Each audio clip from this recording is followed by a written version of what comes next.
जय हिंद दोस्तों, मैं आत्मा सिंह एक बार फिर से आप सभी दोस्तों का ज्ञान एकेडमी प्रयागराज में हार्दिक स्वागत एवं अभिनंदन करता हूं। और दोस्तों, मैंने प्रीवियस क्लास के अंदर आपके साथ संवैधानिक विकास के क्रम में चर्चा किया कि संविधान सभा का कैसे क्या गठन किया गया और उस संविधान सभा में कहां से कितने क्या मेंबर लिए गए।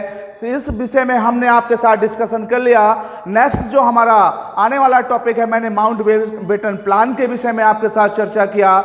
माउंट बेटन प्लान के अंतर्गत जो भी व्यवस्थाएं थी उनके विषय में मैंने आपको सूचित किया, बताया कि हाँ क्या है इसमें क्या नहीं है। अगर किसी भी दोस्त को, किसी भी मेरे मित्र को, मेरे अजीज को ये लगता हो कि हाँ यहाँ पर मुझे सस्पेंस है, तो निश्चित रूप से वो कमेंट बॉक्स में ये बात छोड़े कि हाँ का क्या मुझे फिर से जानकारी चाहिए।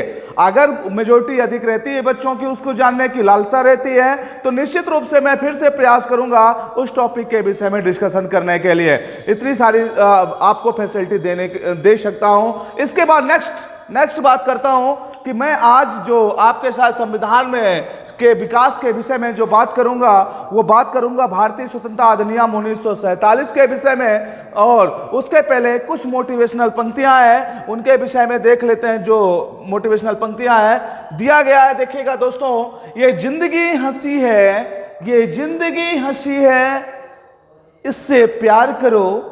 ये जिंदगी बहुत इंपॉर्टेंट है, इससे प्यार करो।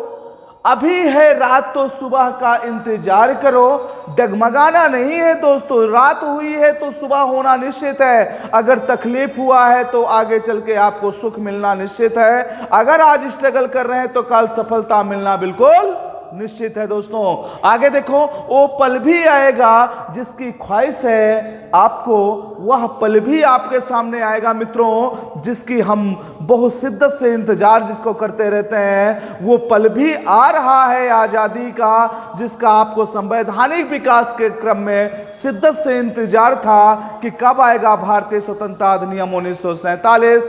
वो भी आ रहा है। और आगे देखो, रब पर रखो भरोसा, वक्त पर इतबार करो। मतलब दोस्तों, भरोसा रखो ईश्वर पर, और भरोसा रखो ईश्वर पर, और जो समय है उस पर विश्वास दिखाओ और मेहनत करो। निश्चित रूप से आप सफल होंगे दोस्तों, क्योंकि कहा गया है क्या, अभी है रात तो सुबह का इंतजार करो। दोस्तों अभी है कठिनाई तो थोड़ा सा स्ट्रगल जरूर है इस टाइम पे, क्योंकि मैं जान रहा हूं, मान रहा हूं इस बात को कि अभी आप पैंडेमिक से गुजर रहे हैं। ये बहुत बड़ी समस्या आई कोरोना पीरियड का, लेकिन अभी आपको या मुझे हार नहीं माननी दोस्तों, क्योंकि लाइफ का नाम ही स्ट्रगल होता है। अगर आपने स्ट्रगल लाइफ में नहीं किया तो समझ लीजिए कि आप एक सुखद जिंदगी की आस तो करते हैं, लेकिन अगर जीवन में दुख आ जाए तो आप बिखर जाएंगे। आपको बिखरना नहीं है, कठिन समय में भी आपको अपने आप को इकट्ठा रखना है, और अच्छा समय आएगा तो भैया उसमें तो सब कोई अपने आप को फुल एंजॉय करता है। तो दोस्तों इन्हीं पंक्तियों के साथ मैं आज अपने नए टॉपिक के साथ आपके साथ आता हूं। भारतीय स्वतंत्रता अधिनियम 1947 के विषय में बात करता हूं। तो देखिएगा दोस्तों, देखिएगा इसको, भारतीय स्वतंत्रता अधिनियम, भारतीय स्वतंत्रता अधिनियम नियम 1947। दोस्तों इसके पहले माउंट बेटन प्लान, 3 जून प्लान के नाम से जिसको जाना जाता है, उसे बाल्कन प्लान भी कहा जाता है। और उसको जब प्रस्तुत किया गया तो उसके तहत कहा गया कि हाँ भारत को स्वतंत्र कर दिया जाएगा। उसके पहले क्लीमेंट एटली साहब ने हाउस ऑफ कॉमन के अंदर एक घोषणा किया था कि हम भारत को जून 1948 के पहले भारत को स्वतंत्र कर देंगे। और वो सब कहानी आप समझ चुके हैं। अब आगे के क्रम में देखिए, जब 3 जून की योजना प्रस्तुत की गई, उसके बाद का घटनाक्रम क्या रहा। तो जो 3 जून को योजना, ध्यान रखेंगे, 3 जून को क्या प्रस्तुत किया गया, 3 जून 1947 को माउंट बेटन योजना, ठीक है दोस्तों, ये प्रस्तुत किया गया। अच्छा, माउंट बेटन योजना के निष्कर्षों के आधार पर इसको 4 जुलाई, कब दोस्तों, 4 जुलाई 1947 को 4 जुलाई 1947 को हाउस ऑफ कॉमन में प्रस्तुत किया गया। हाउस ऑफ कॉमन, कहां पर दोस्तों? हाउस ऑफ कॉमन में इसको प्रस्तुत किया गया। और आप देखेंगे जब हाउस ऑफ कॉमन में इसको प्रस्तुत किया गया तो यह 18 जुलाई को, कब? 18 जुलाई को 18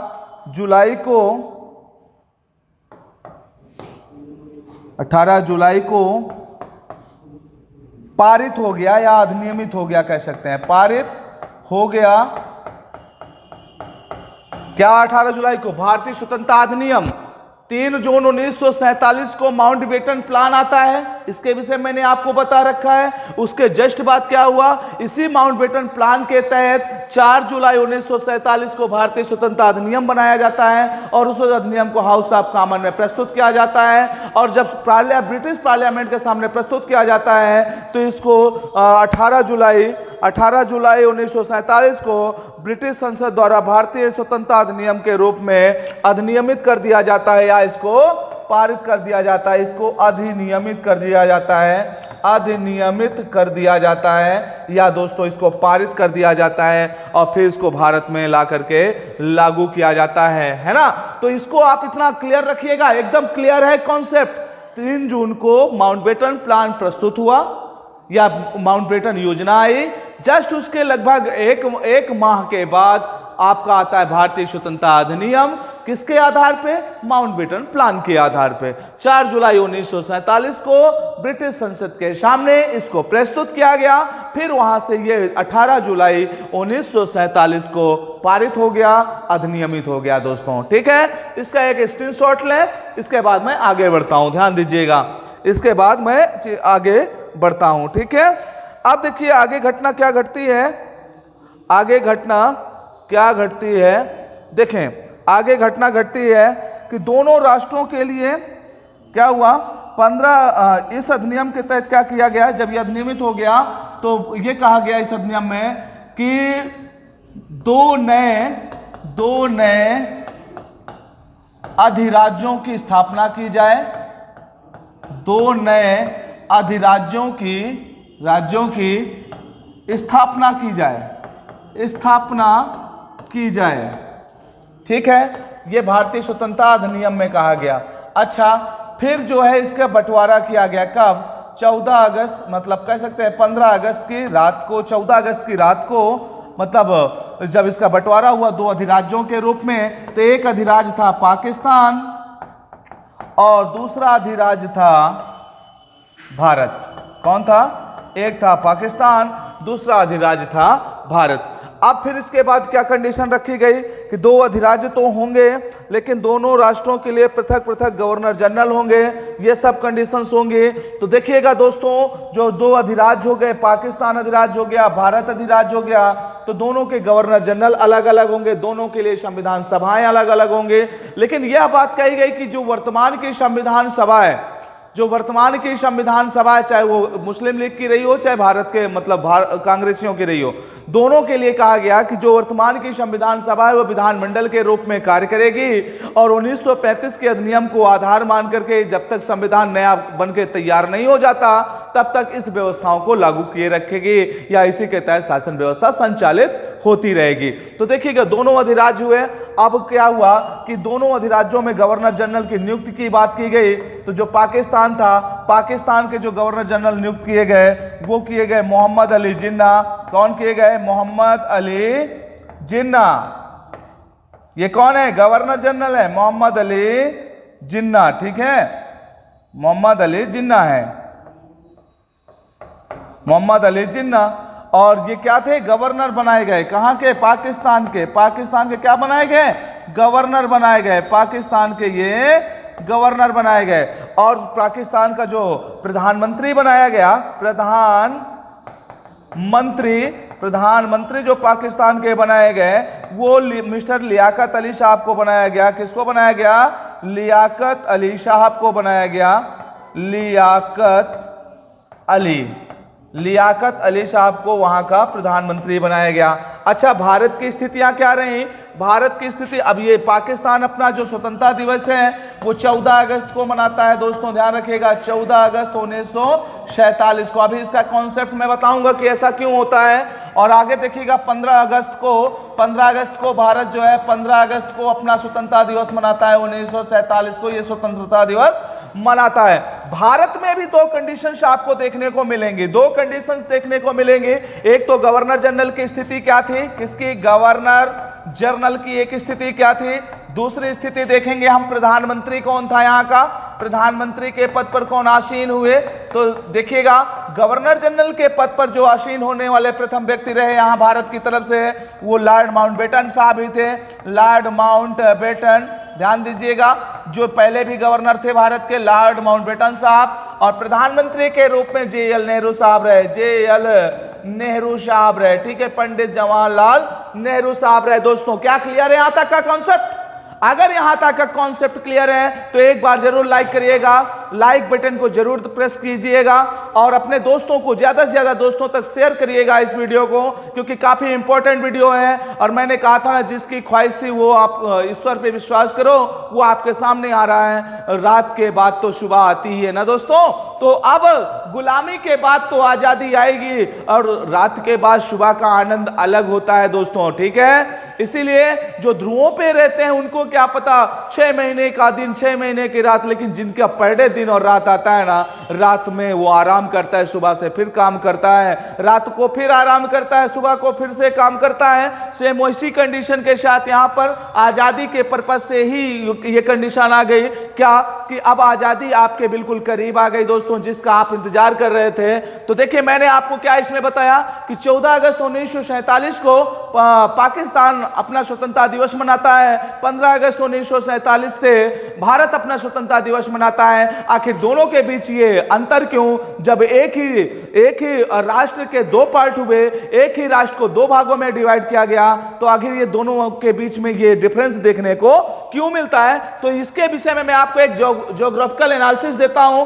ध्यान रखिएगा, ज्योग्राफिकल एनालिसिस क्या है कि जो भारत है और पाकिस्तान है, पाकिस्तान का जो टाइम जोन है वो 75.5 डिग्री ईस्ट है, सॉरी भारत के अकॉर्डिंग तो वो वेस्ट पड़ता है, भारत के अकॉर्डिंग वेस्ट पड़ता है। ध्यान दीजिएगा, भारत के अकॉर्डिंग वेस्ट है, लेकिन अगर हम 0 डिग्री से इसको काउंट करें, 0 डिग्री से दोस्तों, 0 डिग्री से, तो ये जो है 75.5 डिग्री ईस्ट पर अवस्थित है। इसका लॉन्गिट्यूडनल जो विस्तार है, इसका जो स्ट्रक्चर है, ये लॉन्गिट्यूडनल विस्तार है, ये कितना है 75.5 डिग्री ईस्ट पड़ता है। और भारत का पड़ता है कितने पे, ये 82.5, ध्यान दीजिएगा 82.5 डिग्री। भारत का कितने पे है टाइम जोन, 82.5 डिग्री ईस्ट पड़ता है। इसी वजह से दोनों के बीच में आधे घंटे का डिफरेंस पाया जाता है दोस्तों। वैसे एक लॉन्गिट्यूडनल लाइन से दूसरे लॉन्गिट्यूडनल लाइन तक जाने के बीच में 4 मिनट का गैप पाया जाता है। कितने मिनट का दोस्तों, 4 मिनट का गैप पाया जाता है। और इनके दोनों के बीच में 7.5 डिग्री का गैप है, जो ये बात का बता रहा है कि जो इनके दोनों के बीच का जो डिफरेंस है वो 30 मिनट निकल के आ रहा है। कितना मिनट, 30 मिनट दोस्तों। मैं ज्योग्राफी में इसके विषय में एनालिसिस करूंगा, उसमें आप लोग ध्यान दीजिएगा। फिर भी मैं अभी आपके जानकारी के लिए बता दूं कि हुआ तो एक ही समय पर दोनों देशों का बंटवारा है, लेकिन दोनों देश अलग अलग समय पर स्वतंत्रता दिवस को क्यों मनाते हैं। तो उसका सबसे बेहतर रीजन यही है कि दोनों के बीच में जो टाइम को लेकर के था, क्योंकि जब 12 बजे रात में 14 तारीख के बाद रात 12 बजे जब 2 अधिराज्यों का निर्माण किया जा रहा था, उसी समय पाकिस्तान में 11:30 बज रहे थे और भारत में उस समय 12 बज रहे थे। भारत 15 अगस्त में मतलब 15 तारीख में प्रवेश कर गया था और जो पाकिस्तान था वो अभी 14 तारीख में ही चल रहा था, क्योंकि आधा घंटा जो समय है पाकिस्तान का वो भारत के समय से पीछे है दोस्तों। ठीक है, यही रीजन रहा। अब देखिए, जब दोनों अधिराज्यों की स्थापना हो गई, दोनों अधिराज्यों में क्या हुआ, जो पाकिस्तान था उसके जो गवर्नर बने मोहम्मद अली जिन्ना बने और प्रधानमंत्री लियाकत अली बने। भारत जो था, भारत के गवर्नर जनरल लॉर्ड माउंटबेटन बने और प्रधानमंत्री JL नेहरू बने दोस्तों। इसके बाद देखिएगा, जब दोनों की स्थापना हो गई 15 अगस्त को, तो कहा गया कि दोनों राष्ट्रों के इनको अलग अलग नियुक्त किया गया। फिर उसके बाद क्या हुआ, दोनों देशों ने अलग अलग संविधान सभा का गठन किया। ध्यान दीजिएगा, मैंने इसकी अभी आपसे चर्चा अभी किया था, जस्ट बिल्कुल अभी, कि दोनों राष्ट्रों ने या दोनों अधिराज्यों ने, ध्यान दीजिएगा दोस्तों, दोनों अधिराज्यों ने क्या किया दोस्तों, दोनों अधिराज्यों के लिए ये कहा गया, क्या कहा गया कि दोनों अधिराज्य अपने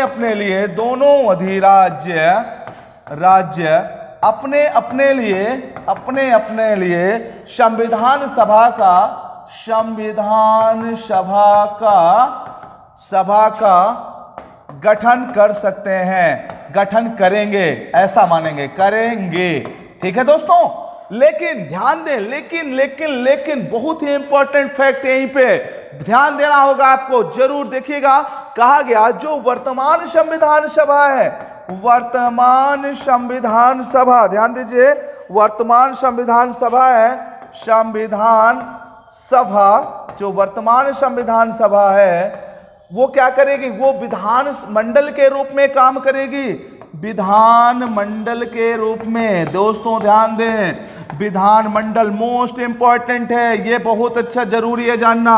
विधान मंडल के रूप में काम करेगी, बहुत इंपॉर्टेंट है, देख लीजिएगा, इसको मोस्ट इंपॉर्टेंट में डालिएगा, क्योंकि इस तरह के फैक्ट बहुत कम आपको देखने को मिलते हैं, या बहुत कम लोगों के द्वारा इसको एनालिसिस किया जाता है। मैं आपको बता देता हूं कि वर्तमान संविधान सभा मतलब जो उस समय 1946 में गठित हुई थी, उसकी बात मैं यहां पे कर रहा हूं, वो किस रूप में काम करेगी, विधानमंडल के रूप में काम करेगी। अच्छा, तो विधानमंडल के रूप में काम करे तो काम करने का आधार क्या होगा दोस्तों, ध्यान दें, काम करने का आधार होगा भारतीय शासन अधिनियम 1935। क्या होगा, भारतीय शासन अधिनियम 1935 के तहत यह संविधान सभा विधानमंडल के रूप में काम करेगी, और जब तक संविधान का निर्माण नहीं हो जाएगा, इसी के तहत शासन व्यवस्था संचालित की जाएगी। दोस्तों क्या यहां तक आपके समझ में आ गया? अगर आ गया तो बिल्कुल कमेंट बॉक्स में थम्स अप का निशान जरूर लगाइएगा, मतलब थम्स अप दीजिएगा, मुझे भी पता चले कि हाँ आप लोगों की चीजें समझ में आ रही हैं दोस्तों। ठीक है, अब इसके बाद मैं आगे आपके साथ कंटिन्यू होता हूं। दरअसल तहत काम तो करेगी, लेकिन देशी रियासतों के लिए क्या कहा गया, देशी रियासतों के लिए अंग्रेजों के द्वारा क्या कहा गया, तो देखिए देशी रियासतें, ध्यान दीजिएगा दोस्तों, देशी रियासतों के लिए क्या कहा गया, देशी रियासतों के लिए, तो देशी रियासत के लिए कहा गया कि देशी रियासतें 562 देशी रियासतें टोटल थी दोस्तों। कितनी थी? 562 देशी रियासतें टोटल थी। 562 में से बताया जाता है, लेकिन अभी इसको छोड़िए, आगे आप देखिए देशी रियासतों के लिए कहा गया कि जो देशी रियासतें हैं वो स्वतंत्र होंगी। स्वतंत्र होंगी किस लिए स्वतंत्र होंगी? वह चाहे तो अपने आप को किसी भी अधिराज्य में शामिल कर सकते हैं दोस्तों, ध्यान दीजिएगा, किसी भी अधिराज्य में शामिल कर सकते हैं। मतलब इनको ये छूट होगी, किसको छूट होगी? देशी रियासतों को। देशी रियासतों के लिए ये स्वतंत्रता होगी कि वो चाहे तो अपने आप को किसी भी अधिराज्य में शामिल कर सकते हैं। और यह भी कहा गया जो देशी रियासतों के ऊपर अंग्रेजों की शासन व्यवस्था थी या अंग्रेजों का जो शासन था उनके ऊपर, उसको समाप्त करते हुए, मतलब देशी रियासतों के ऊपर से शासन को वापस ले लिया या शासन को समाप्त कर दिया। कौन? अंग्रेजों ने शासन को समाप्त कर दिया दोस्तों, ध्यान दीजिएगा, कर दिया। किसने? अंग्रेजों ने। मैंने कहा था इतना हिम्मत नहीं है कि आप यहां पर कंटिन्यू शासन व्यवस्था चलाएंगे। बहुत हुआ, जब तक हम सोए थे तब तक आपने खर्राटे भरे, जब हम जाग गए ना तो नींद आपको चैन की नींद कहां जीने देंगे। ध्यान दीजिएगा आगे। तो शासन व्यवस्था को समाप्त कर दिया गया और इसके बाद कहा गया जो भारत सचिव का पद है, कौन सा पद, भारत सचिव के पद को, सचिव के पद को, ध्यान दे दोस्तों ये काफी इंपॉर्टेंट है, भारत सचिव के पद को भारत से समाप्त कर दिया गया, या भारत सचिव के पद को समाप्त कर दिया गया, समाप्त कर दिया गया। बहुत बढ़िया, बहुत बढ़िया, माशाल्लाह, कर दिया गया। वाह भाई, देखो भारत सचिव के पद को समाप्त कर दिया गया। अब इसको समाप्त कर दिया गया तो इसका मतलब कहीं ना कहीं शासन व्यवस्थाएं अब जो है वह 1935 के अधिनियम के अकॉर्डिंग चलेंगी। और चलाएगा कौन, जो संविधान सभा, प्रीवियस संविधान सभा थे वो चलाएगी। और प्रत्येक अधिराज्य अपने अपने लिए अलग अलग संविधान सभा का गठन करेंगे। दोस्तों यहां तक क्लियर एकदम, बिल्कुल बिल्कुल। आप इसका स्क्रीनशॉट लें, अदरवाइज इसको आप नोट डाउन करें। हाँ एक चीज और, जब भी पढ़ें पेन कॉपी लेकर के बैठें, यही सबसे स्मार्ट स्टडी कहलाती है। दोस्तों आगे देखें, इतना हो गया, चलो आगे बढ़ता हूं मैं, आगे इसके बाद बढ़ता हूं, देखिएगा आगे। नेक्स्ट क्या है, तो नेक्स्ट में है दोस्तों दोनों अधिराज्यों के लिए, दोनों, ध्यान दीजिएगा, दोनों अधिराज्यों के लिए दोस्तों, दोनों अधिराज्यों के लिए क्या किया गया, दोनों अधिराज्यों के लिए एक सीमा आयोग का गठन किया गया। किसका गठन किया गया दोस्तों, सीमा आयोग का गठन किया गया, सीमा आयोग का गठन किया गया। दोस्तों गठन किया गया, जय हो, गठन किया गया, बहुत बढ़िया, गठन किया गया। किसका, सीमा आयोग का। अच्छा ये सीमा आयोग कहां होगा, ये सीमा आयोग होगा दो जगह पर, एक होगा बंगाल सीमा आयोग और एक होगा दोस्तों पंजाब सीमा आयोग। कौन सा, पंजाब सीमा आयोग। ये दो सीमा आयोग होंगे, एक तो होगा पंजाब सीमा आयोग और दूसरा होगा बंगाल सीमा आयोग। दोस्तों हो गया दोनों क्लियर एकदम। चलिए, एक बंगाल सीमा आयोग होगा और एक होगा कौन सा, पंजाब सीमा आयोग। अच्छा दोनों सीमा आयोग की स्थापना की गई। अच्छा दोनों सीमा आयोग के ये जो स्थायी रूप से दोनों के जो अध्यक्ष रहे, वो अध्यक्ष हमारे रहे सर रेडक्लिफ साहब। कौन थे, सर रेडक्लिफ साहब थे। वो दोनों के क्या थे, अध्यक्ष थे। दोस्तों बहुत इंपॉर्टेंट है, पूछा जाता है कि सीमा आयोग कौन कौन से बनाए गए थे, तो पंजाब सीमा आयोग और बंगाल सीमा आयोग का गठन किया गया था। दोस्तों इसको बहुत अच्छे से जानिएगा। और इस आयोग में हाँ एक चीज और ध्यान दीजिएगा, इन आयोगों का कार्य पंजाब और बंगाल के, इनका काम क्या था, इतना आप करिए, इन आयोगों का काम क्या था दोनों का, इनका काम यह था कि देखना था मुस्लिम बाहुल्य क्षेत्र कौन सा है और गैर मुस्लिम बाहुल्य क्षेत्र कौन सा है। मुस्लिम बाहुल्य और गैर मुस्लिम बाहुल्य, ध्यान दीजिएगा, गैर मुस्लिम बाहुल्य, मुस्लिम। और देखिए यही सेम कंडीशन यहां पर भी थी, मुस्लिम बाहुल्य और गैर मुस्लिम बाहुल्य, दोनों चीज ध्यान दीजिए, गैर मुस्लिम बाहुल्य, ये दोनों क्षेत्रों में इस तरह से था और इसी के आधार पर इसके बंटवारे की बात की गई। अच्छा जो ये आयोग था, सीमा आयोग था, इसमें जो सदस्यों की संख्या थी वो 4 सदस्य थे। कितने सदस्य थे दोस्तों, 4 सदस्य थे। आप इसका स्क्रीनशॉट लें या नोट डाउन करें, इसके बाद मैं आगे बढ़ता हूं, ठीक है। चलिए ले लिया स्क्रीनशॉट, आगे देखिएगा। आगे मैंने आपसे बात किया कि जो ये आयोग था, आयोग में कितने मेंबर थे, आयोग में दोस्तों 4 मेंबर थे। कितने मेंबर थे, आयोग में दोस्तों 4 मेंबर थे, 4 मेंबर थे। 4 मेंबरों में से 2 मेंबर मुस्लिम लीग के, 2 सदस्य मुस्लिम लीग और दोस्तों दो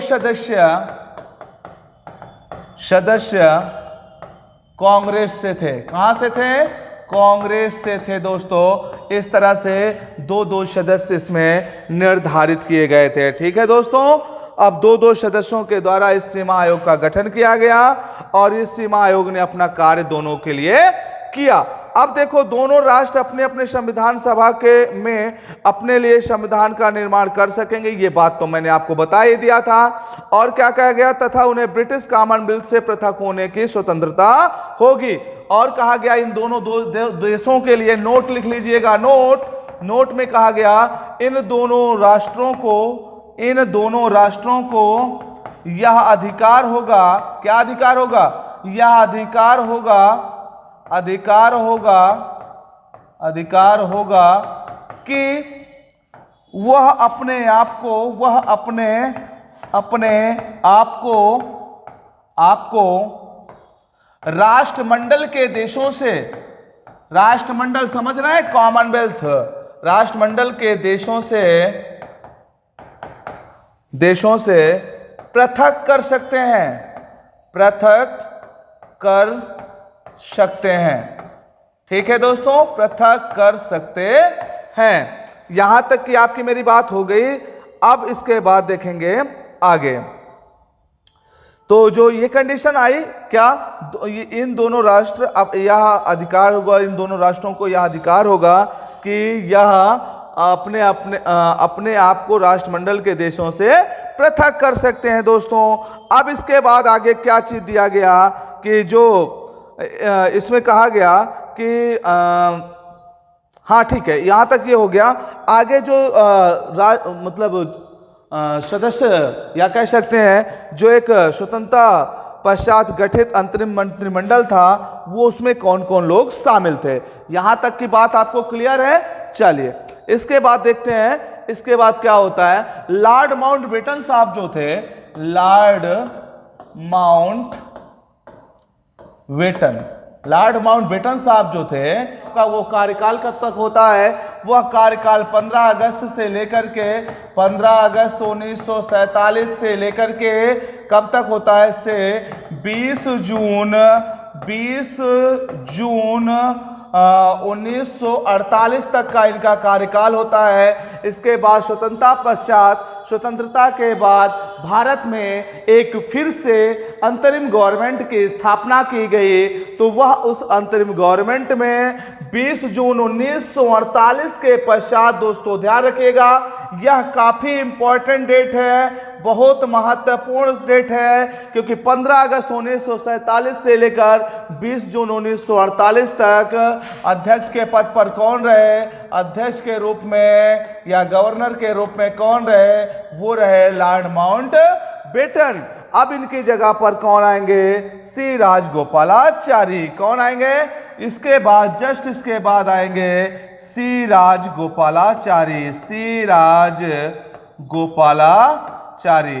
गोपालाचारी। तो दोस्तों यहां तक का ये आपका कॉन्सेप्ट क्लियर होगा। अगर यहां तक आपका कॉन्सेप्ट क्लियर है तो थम्स अप जरूर करें। और इसके बाद जो है मैं नेक्स्ट आगे आपके साथ चर्चा करता हूं कि जो स्वतंत्रता पश्चात अंतरिम मंत्रिमंडल था, उसमें कौन कौन लोग शामिल थे और कौन सा मंत्रालय किसके पास था दोस्तों। तो ध्यान दें, इसको यहां तक हो गया, स्क्रीनशॉट करें। चलिए आगे बढ़ते हैं हम। आप देखिएगा, हेडिंग डाल लीजिए, स्वतंत्रता पश्चात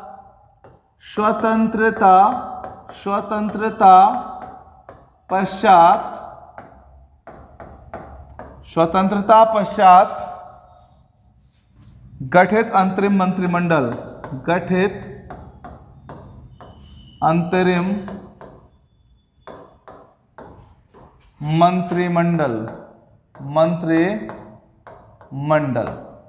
ध्यान दें दोस्तों, स्वतंत्रता पश्चात गठित अंतरिम मंत्रिमंडल, जब इसकी बात की गई तो इसमें आप देखेंगे, पाएंगे कि इसमें कौन कौन से विभाग किसके पास थे। तो पहले हम अगर बात करें सी राजगोपालाचारी के विषय में, सी राजगोपालाचारी, तो ये कौन थे? ये थे इसके अध्यक्ष। दोस्तों इत्मीनान से चीजों को आप पढ़िएगा। एक तो जो गवर्नमेंट बनी थी वो स्वतंत्रता के पहले बनी थी अंतरिम गवर्नमेंट, और जो ये गवर्नमेंट बनी है अंतरिम गवर्नमेंट ये स्वतंत्रता के पश्चात बनी है दोस्तों। ठीक है, तो ये हो गए सी राजगोपालाचारी। और इसके बाद आ गए जे.एल. नेहरू साहब। जे.एल. नेहरू साहब के पास कौन सा विभाग था दोस्तों, ध्यान दीजिएगा। ये उपाध्यक्ष थे। क्या थे ये, उपाध्यक्ष थे, उपाध्यक्ष। और क्या था इनके पास पद, और ये थे प्रधानमंत्री थे। क्या थे ये, प्रधानमंत्री थे। और क्या था इनके पास, प्रधानमंत्री के अलावा इनके पास विदेश संबंध, कॉमनवेल्थ संबंध इनके पास था, कॉमनवेल्थ संबंध। और क्या था, और था विदेश मंत्रालय। क्या, विदेश मंत्रालय। बहुत सारे मंत्रालय हो गए। ठीक है, अब ये सब किसके पास देखने को मिला, ये हमारे प्रथम प्रधानमंत्री पंडित जवाहरलाल नेहरू के पास देखने को मिलते हैं। तीसरे व्यक्ति हैं सरदार पटेल साहब। कौन है, सरदार पटेल साहब तीसरे मेंबर हैं। सरदार पटेल साहब के पास कौन सा विभाग था, गृह सूचना एवं प्रसारण मंत्री थे ये। क्या थे ये, गृह सूचना एवं प्रसारण मंत्री। ध्यान दीजिएगा, गृह सूचना एवं प्रसारण मंत्री थे कौन, हमारे सरदार पटेल जी। हमारे ये बिस्मार्क जो भी इनको कहें सबके अजीज थे ये सरदार पटेल जी। सरदार पटेल जी के पास अगले व्यक्ति आ जाते हैं कौन, आ जाते हैं सरदार बलदेव सिंह। कौन, बलदेव सिंह। आप लोगों ने बलदेव सिंह के विषय में पढ़ा था पिछली गवर्नमेंट में, जो पिछली अंतरिम गवर्नमेंट बनी थी, तो बलदेव सिंह के पास कौन सा विभाग देखा था, रक्षा विभाग। यहाँ पर भी रक्षा मंत्री के पद पर ये तैनात है। ध्यान दीजिएगा, रक्षा मंत्री के पद पर ये तैनात हैं दोस्तों। कौन, सरदार बलदेव सिंह जी। इसके बाद आ जाते हैं डॉक्टर भीमराव अंबेडकर साहब। क्या दोस्तों आप लोगों ने इसको लिख लिया, अगर लिख लिया है तो इसके बाद मैं आगे बढ़ूं, इसका आप स्क्रीनशॉट कर लीजिएगा तुरंत। हो गया, चलिए आगे देखते हैं हम। आगे क्या आता है आपका, अगले जो महान व्यक्ति हैं वो है डॉक्टर भीमराव अंबेडकर साहब। डॉक्टर भीमराव अंबेडकर। कौन है, अंबेडकर साहब है। अब देखिए डॉक्टर भीमराव अंबेडकर साहब के पास जो मंत्रालय था वो विधि मंत्री थे। क्या थे वो, विधि कानून मंत्री थे। ठीक है, कौन, भीमराव अंबेडकर साहब। ठीक है, और अगले जो महान व्यक्ति हैं इनके भीमराव अंबेडकर साहब के पास वो है डॉक्टर राजेंद्र प्रसाद। कौन है, doctor Rajendra Prasad. Doctor Rajendra Prasad. Doctor Rajendra Prasad के पास क्या था, कौन सा मंत्रालय था, ध्यान दीजिएगा दोस्तों। डॉक्टर राजेंद्र प्रसाद के पास कौन सा मंत्रालय देखने को मिला, खाद्य एवं कृषि मंत्रालय। कौन सा, खाद्य एवं कृषि मंत्रालय। कृषि मंत्रालय बहुत इंपॉर्टेंट है। खाद्य एवं कृषि मंत्रालय किसके पास, खाद्य एवं कृषि मंत्रालय हमारे प्रथम प्रेसिडेंट डॉक्टर राजेंद्र प्रसाद जी के पास था। और इसके बाद राजेंद्र प्रसाद जी के बाद मौलाना अबुल कलाम आजाद के पास क्या था, मौलाना अबुल कलाम आजाद के पास जो था वो शिक्षा मंत्री थे। मौलाना अबुल कलाम आजाद। अबुल कलाम आजाद, ध्यान दीजिएगा, आजाद। और जिनके मौलाना अबुल कलाम आजाद के पास कौन सा मंत्रालय था, यह शिक्षा मंत्री थे दोस्तों। क्या थे ये थे शिक्षा मंत्री दोस्तों। डॉक्टर जॉन मथाई के पास क्या था, John Mathai. Doctor John Mathai के पास कौन सा मंत्रालय था, तो दोस्तों ध्यान दें, डॉक्टर जॉन मथाई के पास रेलवे और परिवहन मंत्रालय था।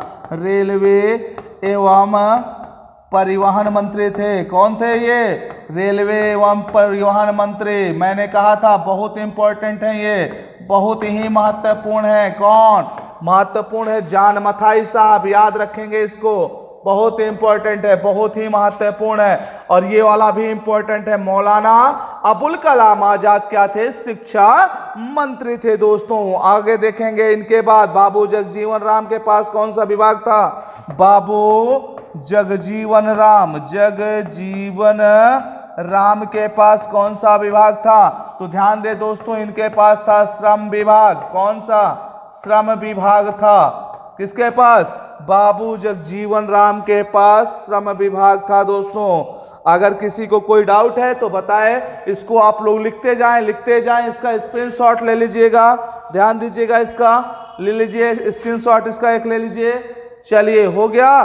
श्रम विभाग किसके पास था? बाबू जगजीवन राम के पास।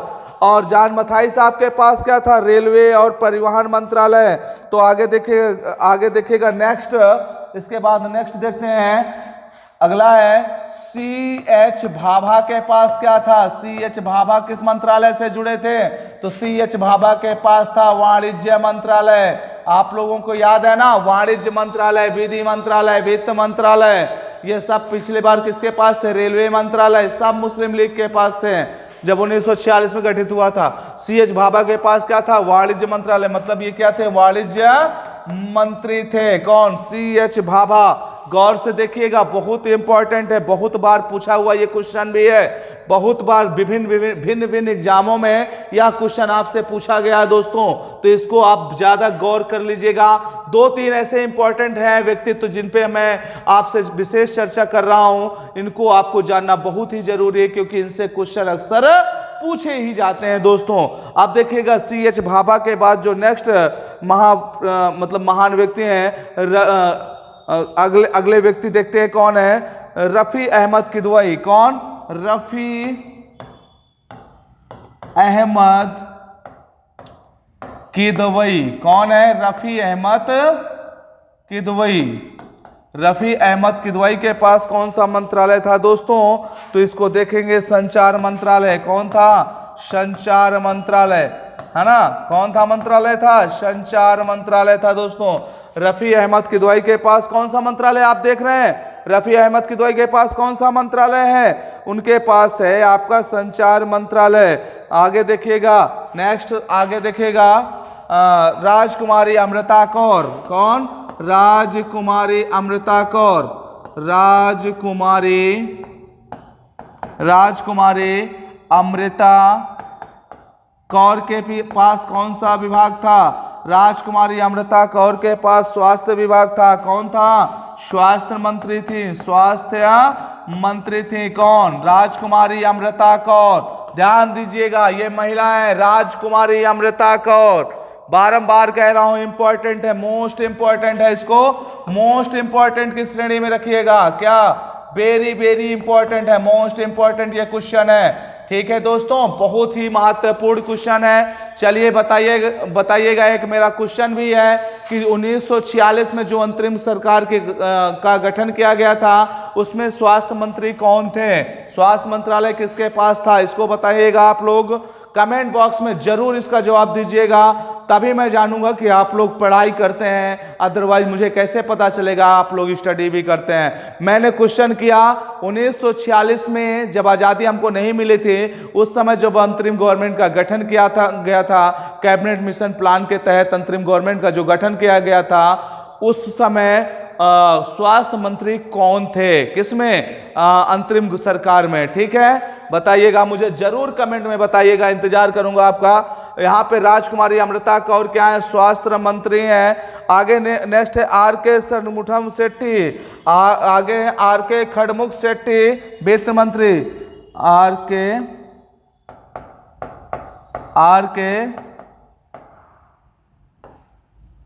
खड़मुख शेट्टी, ये किस विभाग से जुड़े हैं? बहुत ही महत्वपूर्ण विभाग है ये आपका। कौन सा विभाग है? वित्त मंत्री। ध्यान दे दोस्तों, कौन से मंत्री थे ये? वित्त मंत्री थे, है ना? कौन से मंत्री थे? वित्त मंत्री थे। और देखिएगा नेक्स्ट है डॉक्टर श्यामा प्रसाद मुखर्जी। इतना आप लिख लीजिए, इसको स्क्रीनशॉट करें, तुरंत स्क्रीनशॉट करें इसको। चलिए नेक्स्ट मैं देखता हूं, फिर से नेक्स्ट देखता हूं, फिर मैं इसको एक बार एक्सप्लेन कर दूंगा। देखिएगा अगले हैं डॉक्टर श्यामा प्रसाद मुखर्जी। डॉक्टर श्यामा प्रसाद मुखर्जी, इनके पास कौन सा मंत्रालय आपको देखने को मिलेगा? डॉक्टर श्यामा प्रसाद मुखर्जी के पास जो मंत्रालय है वो है उद्योग एवं आपूर्ति मंत्री। उद्योग एवं आपूर्ति मंत्री। क्या है? उद्योग एवं आपूर्ति मंत्री। ठीक है दोस्तों, ध्यान दीजिएगा, ये कौन है? डॉक्टर श्यामा प्रसाद मुखर्जी हैं, उद्योग एवं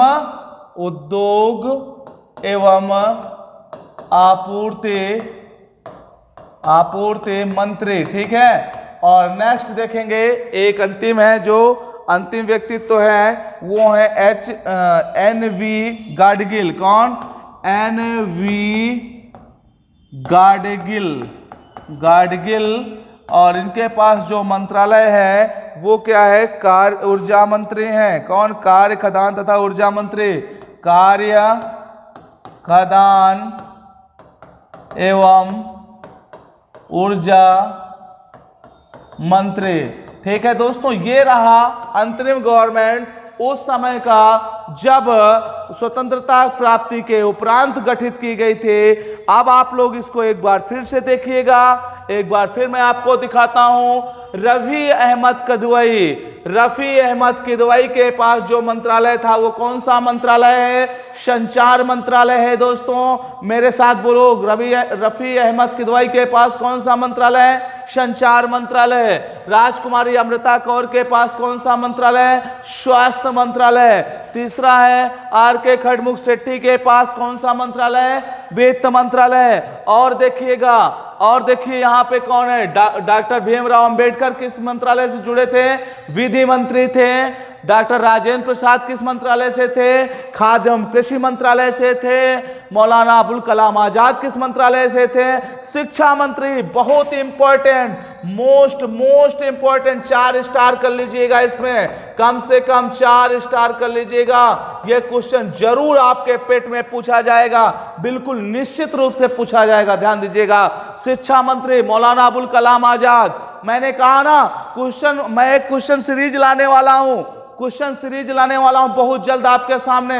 अरे उस क्वेश्चन में जैसे हमारे साइंस के जो सर हैं उनके द्वारा पोस्टमार्टम सीरीज चलाई गई है, उसी तरह से मैं भी एक सीरीज लेकर के आऊंगा और उसके अंदर मैं आपको क्वेश्चन कराऊंगा। तब देखिएगा, उस सीरीज का नाम अभी मैं अनाउंस नहीं करूंगा, बताऊंगा आपको बहुत जल्द, देखिएगा आप। तो डॉक्टर जॉन मथाई हैं, वो किस विभाग से? रेलवे एवं परिवहन मंत्री हैं। कौन है? रेलवे एवं परिवहन मंत्री। चलिए बताइएगा, जो 1946 में अंतरिम गवर्नमेंट का गठन हुआ था उस समय रेलवे मंत्री कौन बने थे? रेलवे मंत्री कौन थे? इस क्वेश्चन का जवाब आप कमेंट बॉक्स में जरूर छोड़िएगा। 2 क्वेश्चन मैं पूछ चुका आपसे। एक पूछा था आपसे कि 1946 में गठित अंतरिम गवर्नमेंट में स्वास्थ्य मंत्री कौन थे, और दूसरा मेरा महत्वपूर्ण क्वेश्चन दोस्तों आपके साथ, क्या दूसरा महत्वपूर्ण क्वेश्चन है कि रेलवे डिपार्टमेंट के मंत्री कौन थे? ठीक है दोस्तों, और आगे डॉक्टर जॉन मथाई हो गया। बाबू जगजीवन राम या श्रम विभाग से जुड़े थे? किस विभाग से जुड़े थे? श्रम विभाग से। और यहाँ पे हमने देख लिया सी राजगोपालाचारी क्या बने? अध्यक्ष। क्यों बने ये अध्यक्ष? क्योंकि इसके पहले जो अध्यक्ष थे मतलब कांग्रेस के या भारत के जो अध्यक्ष थे उनका वो थे लॉर्ड माउंटबेटन साहब। मैंने आपको बताया उनका कार्यकाल था 15 अगस्त 1947 से 20 जून 1948 तक। तब तक थे कौन? आपके थे लॉर्ड माउंटबेटन साहब। उसके बाद कौन बने? सी राजगोपालाचारी। कौन बने? सी राजगोपालाचारी बने दोस्तों। ठीक है दोस्तों, आशा करता हूं कि ये मेरे द्वारा दिया गया जो भी आज कंटेंट है, दिया गया जो भी लेक्चर है, आपको जरूर समझ में आया होगा। अगर आपके दोस्तों समझ में आई है ये चीजें जो भी मैंने बताया, तो आप कमेंट बॉक्स में जरूर लिखिएगा, थम्स अप कीजिएगा और इसके बाद कमेंट्स भी कीजिएगा, और ज्यादा से ज्यादा वीडियो को लाइक करिए और अपने दोस्तों तक इसको प्रसारित करिए। दोस्तों एक मुहिम चला दीजिए। क्यों? क्योंकि हम लोग आपके लिए बिल्कुल समर्पित हैं, बिल्कुल समर्पण के साथ आपकी सेवा में तत्पर हैं, आपके साथ मेहनत कर रहे हैं। बस इतनी सी आशा रखते हैं आपसे कि आप भी हमारे साथ मेहनत करें। सफलता तो यूं कदमों को पे आके गिड़गिड़ाएगी कि आप मुझे स्वीकार कर लीजिए। ध्यान दीजिएगा दोस्तों, इसीलिए मैं आपसे कह रहा हूं कि आप सीरियस होकर स्टडी करिए।